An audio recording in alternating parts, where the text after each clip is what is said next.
Hi everyone. Today you're going to be looking through some different definitions and examples of logical fallacies. And these are things we want to avoid in our writing.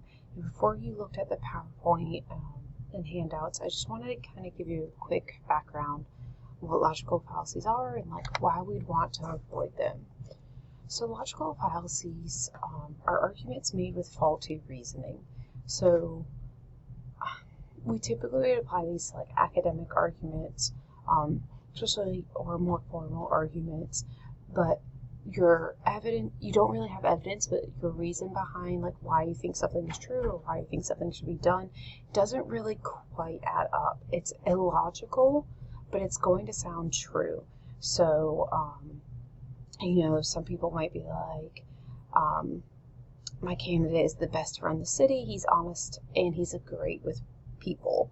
Okay, but why does that make him best? It may sound true, it may sound like you have some reasons, but why is, being great with people or honest the best? And that's not always the best example I could have given you, but that kind of idea, you want to make sure that the background thinking behind a statement lines up.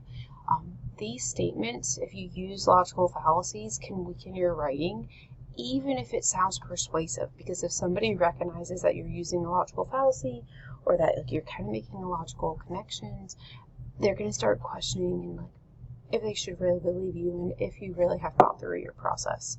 So we just want to avoid these in our academic and formal arguments because they can dismantle them. Now, there are some areas in life where a belief just is a belief. So if we think about religion or morals or ethics, sometimes those can't be explained logically, and that's okay. But when we start trying to use those to explain other things in a logical way, that sometimes we can get a little bit of trouble. But I don't know, it's just kind of something to be aware of as you look through these examples.